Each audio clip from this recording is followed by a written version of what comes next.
आधी रात का सन्नाटा था। चारों ओर सिर्फ बारिश की बूंदें टीन की छत पर ताल बजा रही थीं और गांव के छोर पर बने कच्चे मकान के अंदर दिया टिमटिमा रहा था। उसी धुंधली रोशनी में 14 साल का सूरज अपनी मां के फटे हुए आंचल को पकड़े बैठा था। उसकी आंखों में डर तो था ही, पर उससे बड़ा था भविष्य का अनदेखा सपना।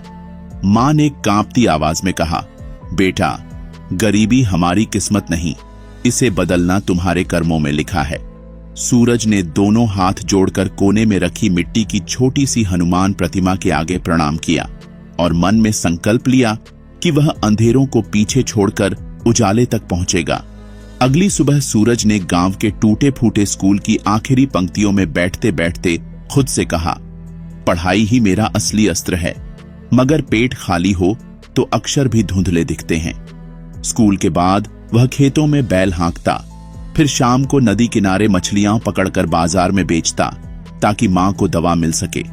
हर रात वह मंदिर की घंटी बजाकर प्रभु से प्रार्थना करता, हे राम, मुझे इतना बल दो कि मैं श्रम और श्रद्धा दोनों निभा सकूं। उसकी श्रद्धा ने उसे थकने नहीं दिया और धीरे धीरे उसकी किताबों के पन्नों पर अंक उभरने लगे। 15वें वर्ष में उसने जिले की परीक्षा में पहला स्थान पाया, लेकिन इनाम में मिली साइकिल से ज्यादा बड़ी थी उम्मीद की उड़ान। गांव के सभी लोग बोले, यह लड़का एक दिन गांव का नाम रोशन करेगा। उसी रात सूरज ने आसमान में टिमटिमाते तारे देखकर सोचा, इन तारों के पार भी तो कोई राह है जहां गरीबी की सीमा समाप्त होती है। उसने निश्चय किया कि शहर जाकर कॉलेज पढ़ेगा।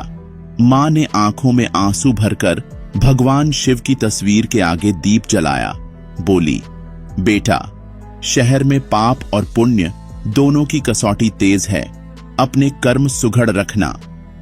कुछ ही हफ्तों में सूरज ने अपना फटा पुराना बस्ता कंधे पर डाला और बस में बैठ गया। गांव की पगडंडियां पीछे छूटती गईं, सामने शहर की चमकती रोशनी पास आती गई, पर शहर ने स्वागत फूलों से नहीं, ठंडी उपेक्षा से किया।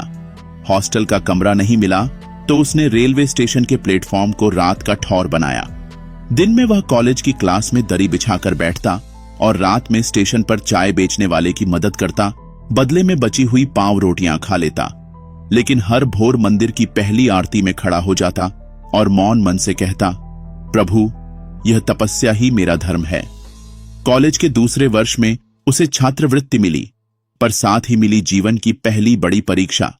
चाय बेचने वाला रमेश बीमार पड़ गया। सूरज ने फैसला किया कि पढ़ाई के बाद रात भर खुद स्टॉल चलाएगा ताकि रमेश का घर न उजड़े। वह दिन में ज्ञान अर्जित करता, रात में ग्राहकों की कड़वी मीठी बातें सुनता। कई बार कोई अमीर ग्राहक उसे तुच्छ समझकर रूखी भाषा में हुक्म देता, पर सूरज मन में सोचता, यही मेरा कर्म क्षेत्र है, यहां नम्र रहना ही पुण्य है। कर्मयोग ने उसे विनम्रता सिखाई और आत्मबल बढ़ता गया। तीसरे वर्ष की सर्दियों में कैंपस प्लेसमेंट का द्वार आया। बहुराष्ट्रीय कंपनियां रंग बिरंगे स्टॉल सजाए बैठी थीं। सूरज के मन में हलचल थी, क्या मैं इन चमचमाते सूट बूट वालों के काबिल हूं? इंटरव्यू से पहले उसने मंदिर के कोने में बैठकर आंखें बंद की और मां की बातें याद की। बेटा, सत्य और साहस साथ हों तो शिव भी साथ होते हैं। वह इंटरव्यू कक्ष में गया, अपने साधारण से कुर्ते पायजामे में, और विश्वास के साथ बोला, मैंने भूख को हराया है, मेहनत मेरे रक्त में है। उसकी सादगी और दृढ़ता ने पैनल को प्रभावित किया और उसे चयन पत्र मिला। कंपनी ने अंतिम समय में आर्थिक संकट का हवाला देते हुए नौकरी रद्द कर दी। सूरज का मन डगमगाया। स्टेशन की पटरियों पर बैठकर बहुत देर तक आकाश देखता रहा। तभी एक साधु वहां आया। बोला, बेटा, संकट में डिगना अधूरी आस्था का लक्षण है। भूकंप पल भर का होता है, धरती फिर स्थिर हो जाती है। सूरज ने साधु के चरण छुए और सोचा, हाँ, मुझे फिर खड़ा होना होगा। उसी रात उसने स्टेशन पर यात्रियों के लिए किताबों का छोटा सा स्टॉल लगा दिया। शुरुआत में मुसाफिर कम थे, पर उसने हर किताब के साथ एक मुस्कान मुफ्त दी। ग्राहकों ने मुस्कान खरीदी और उसके शब्दों का मोल समझा। एक दिन एक वृद्ध सज्जन ने उससे भगवत गीता खरीदी और पूछा, बेटा, तुम यह दुकान क्यों चलाते हो? सूरज ने कहानी सुनाई। वृद्ध ने कहा, मैं प्रकाश श्रीवास्तव हूं, शहर के सबसे बड़े प्रकाशन गृह का मालिक। तुम जैसे मेहनती और सत्यनिष्ठ युवक की हमें जरूरत है।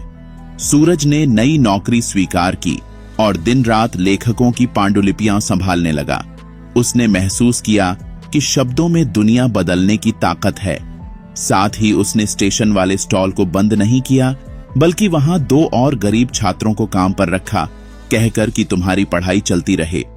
2 साल में सूरज प्रकाशन गृह का महत्वपूर्ण प्रबंधक बन गया, पर उसने कभी श्रृंगारिक जीवन नहीं चुना। हर महीने की पहली तिथि को वह तनख्वाह का बड़ा हिस्सा मंदिर, अनाथालय और अस्पताल भेज देता। लोगों ने पूछा, तुम अमीर हो रहे हो, पैसा बचाओ। सूरज मुस्कुराकर कहता, असली पूंजी पुण्य है और पुण्य बांटने से घटता नहीं, बढ़ता है। प्रकाश श्रीवास्तव ने एक दिन उसे बुलाकर कहा, मैं सेवानिवृत्त हो रहा हूं और मैंने निर्णय लिया है कि यह कंपनी तुम्हें सौंप दूं। सूरज की आंखों में आंसू आ गए। यह उसे कर्मफल का प्रत्यक्ष प्रमाण लगा, लेकिन नई जिम्मेदारी के साथ नया संकट भी आया। प्रतिस्पर्धी कंपनियों ने दुष्प्रचार शुरू कर दिया, झूठी खबरें फैलाईं कि सूरज भ्रष्ट है। शेयर गिरने लगे, कर्मचारी घबराए। सूरज ने एक आपात बैठक बुलाई, बोला, सत्य परखने के लिए समय चाहिए, धैर्य रखो। उसने कानूनी टीम खड़ी की, सबूत जुटाए और कोर्ट में सत्य स्थापित हुआ। मीडिया ने माफी मांगी। संकट थमा तो कर्मचारियों ने तालियां बजाईं, पर सूरज ने कहा, तालियां भगवान को दो, उन्होंने हमारी नया पार लगाई। कंपनी फिर फलने फूलने लगी। सूरज ने नई योजना बनाई, मुफ्त पुस्तकालय गांव-गांव में खोलने की। उसने बचपन के गांव में पहला पुस्तकालय खोला। उद्घाटन के दिन उसकी मां ने आंखों में भर आए आंसुओं से शिव का अभिषेक किया और बोली, अब यह गांव अज्ञान के अंधेरे से मुक्त होगा। गांव के बच्चे रंगीन किताबें देखकर चकित थे। किसी ने सोचा ही न था कि ज्ञान उनके दरवाजे तक पहुंचेगा। सूरज ने मंच से कहा, मित्रों, गरीबी सिर्फ थाली में कम दाल का नाम नहीं, यह मन में बैठे अविश्वास का नाम भी है। शिक्षा वह दीपक है जो यह अविश्वास जलाकर राख कर देती है। सालों बीतते गए। सूरज ने विवाह नहीं किया, उसने अपना जीवन सेवा को अर्पित कर दिया। उसने हर सफलता को ईश्वर की कृपा माना और हर असफलता को आत्म परीक्षण का अवसर। एक बार किसी पत्रकार ने पूछा, आपने इतनी ऊंचाइयां पाई, अब आपकी आखिरी मंजिल क्या है? सूरज ने मुस्कुराकर कहा, मंजिल, जब मन शांत हो, सेवा संपन्न हो और आत्मा संतुष्ट हो, वही मोक्ष है। जिसे लोग अमीरी समझते हैं, वह तो साधन मात्र है। असली अमीरी आत्मतृप्ति है। मेरा सफर अभी जारी है, क्योंकि सेवा का समुद्र अनंत है। अंत में वही रात आई जब सूरज ने निर्णय लिया कि अब उसे कंपनी की कमान नई पीढ़ी को देनी चाहिए। उसने बोर्ड मीटिंग में घोषणा की, आज से यह कंपनी कर्मचारियों के ट्रस्ट के नाम होगी। मुनाफे का बड़ा हिस्सा समाज सेवा में जाएगा। सबके चेहरे पर अविश्वास और फिर प्रसन्नता का ज्वार उमड़ा। रात को वह अपने गांव के नदी किनारे अकेला बैठा था। चांदनी पानी पर झिलमिला रही थी। उसने आंखें बंद की।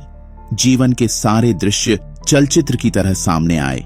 मां की कांपती आवाज, स्टेशन की ठंडी बेंच, मंदिर की घंटियां, साधु का उपदेश, प्रकाश जी की कृपा। धीरे धीरे हवा में घुली चंदन की सुगंध ने उसे घेरा। लगा मानो देवता स्वयं आश्वस्त करने आए हों कि उसका कर्मपथ सफल रहा। सूरज ने नदी से एक मुट्ठी जल उठाकर शिव का आवाहन किया और जल प्रवाहित किया। वह जान गया कि शरीर की थकान के परे आत्मा का बल अक्षय है। उसने मुस्कुराकर कहा, जो यात्रा गरीबी से शुरू हुई, वह अमीरी तक नहीं, असीम शांति तक पहुंची है। अमीरी तो रास्ते का पड़ाव था, असल मंजिल आत्मिक समृद्धि है। उसने आखिरी बार आसमान की ओर देखा, जहां तारे पहले से ज्यादा चमक रहे थे, मानो कह रहे हों, मनुष्य का प्रकाश बाहर नहीं, भीतर से आता है। सूरज ने आंखें मूंद लीं और मन में प्रतिध्वनित हुआ, AUM शांति शांति शांति। उस रात यादों का सैलाब थमा नहीं। उसके विचारों में एक और घटना कौंधी। वह दिन जब उसकी जेब में कुल 5 रुपये थे और उसे तय करना था कि मां की दवा खरीदे या खुद भूखा रहे। उसने झट से दवा खरीदी। भूख से आंखों के आगे अंधेरा छाया, पर मन में उजाला था। उसने मां को दवा दी और खुद कुएं के ठंडे पानी से पेट भर लिया। उस क्षण उसने जाना कि त्याग ही सच्ची पूंजी है।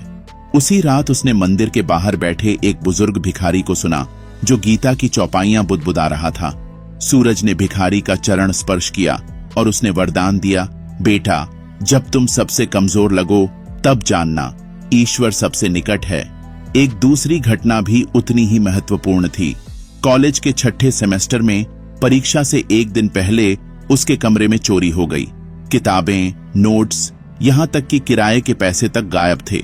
साथ ही विद्यार्थियों ने सांत्वना दी, पर किसी ने मदद का हाथ नहीं बढ़ाया। सूरज ने रात भर लाइब्रेरी में बैठकर नई किताबों से पढ़ाई की, पुराने नोट्स याद किए और बिना सोए पेपर दिया। परिणाम आया तो उसने फिर टॉप किया।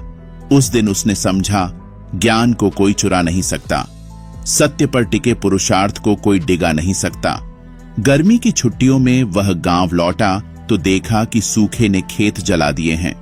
किसान कर्ज में डूबे हुए और ग्राम देवी के मंदिर की सीढ़ियां सूनी। सूरज ने गांव में जल संभरण परियोजना शुरू की। उसने शहर के इंजीनियर मित्रों को बुलाया, श्रमदान करवाया और 2 माह में वर्षा जल संचयन टैंक बनवाए। पहली बारिश में जब मीठे पानी की बूंदें टैंक में गिरीं, लोगों ने नृत्य किया, ढोल बजे और सूरज के मन में फिर से गूंजा, कर्म ही पूजा है। कुछ समय बाद शहर की बिजनेस एसोसिएशन ने उसे यंग आइकॉन पुरस्कार से सम्मानित किया। मंच पर चमकते फ्लैशलाइट्स के बीच उसे मां के फटे आंचल की याद आई। उसने पुरस्कार राशि तुरंत किसान राहत कोष में दान कर दी। पत्रकारों ने पूछा, आपने परिवार के लिए क्या बचाया?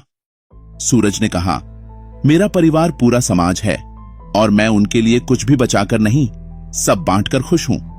यह सुनकर हॉल में तालियों का समंदर उमड़ा। उसी शाम वह अस्पताल पहुंचा जहां एक बच्चा दिल की बीमारी से जूझ रहा था। डॉक्टर बोले, ऑपरेशन महंगा है। सूरज ने बिना हिचक ऑपरेशन का पूरा खर्च उठाया। हफ्तों बाद जब बच्चा मुस्कुराता हुआ उसके सामने आया और धन्यवाद भैया कहा, सूरज की आंखें भर आईं।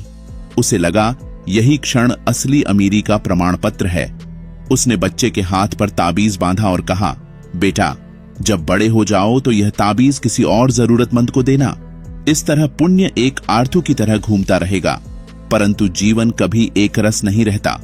कंपनी के एक वरिष्ठ अधिकारी जो सूरज की सफलता से ईर्ष्या रखते थे, उन्होंने अंदर ही अंदर घोटाला किया और दोष सूरज पर मढ़ दिया। शेयर धारकों की बैठक में आरोपों की आग भड़की। सूरज पर गोले बरसने लगे। उस रात वह ऑफिस की छत पर बैठा नीचे शहर की जगमगाती सड़कों को देखता रहा। मन में प्रश्न था, क्या यह अंत है? तभी उसके मोबाइल पर मां का संदेश आया, सदा सत्य बोलो, भले ही संसार संभलने में समय ले। सूरज ने पत्थर सा निश्चय किया, सच को उजागर करना ही धर्म है। उसने अगले 1 महीने पुराने बिल, ईमेल, ऑडिट फाइलें खंगाली। नींद साझा नहीं हुई, थकान से पलकें बोझिल हो गईं, पर हृदय में प्रचंड ज्वाला थी। अदालत में जब सारे प्रमाण रखे गए तो सच्चाई स्पष्ट हुई। दोषी अधिकारी को जेल हुई और दुनिया ने देखा कि सूरज का चरित्र अडिग है।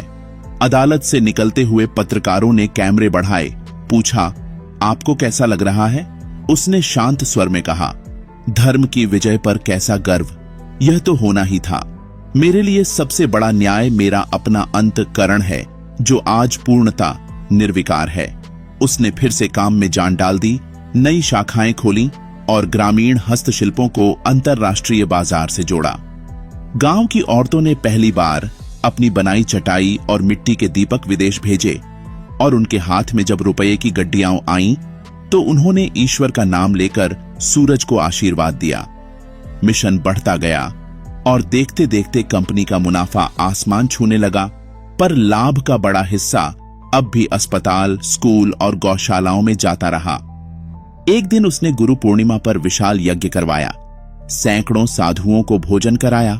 यज्ञ की अग्नि में आहुति देते समय उसने सोचा, यह अग्नि मेरा अहंकार भी भस्म कर दे। वहीं उसे एक वेद पाठी बालक मिला जिसने अनाथालय में पाला जाना था। सूरज ने उसे दत्तक लिया, नाम रखा प्रकाश। प्रकाश ने वेद और आधुनिक विज्ञान दोनों पढ़े और बाद में कंपनी का अनुसंधान प्रमुख बना। इस तरह सेवा का बीज फलता रहा। सूरज का शरीर थकने लगा था, पर उसकी आत्मा और उद्दात्त हो रही थी। एक दिन डॉक्टर ने कहा, आपको हृदय का रोग है, आराम करें। सूरज ने मुस्कुराकर कहा, संक्रमण आराम से नहीं, कार्य से दूर होगा। मगर उसने एक निर्णय लिया, अब मैदान में दौड़ेंगे युवा, मैं परामर्श दूंगा। उसने कर्मचारियों से कहा, मेरा विश्वास केवल उन पर है जिन्होंने कठिनाई में मेरा हाथ थामा। उस दिन कंपनी का हर कर्मचारी गर्व से रो पड़ा। अंततः वह दिन आया जब उसने ट्रस्ट डीड पर हस्ताक्षर किए।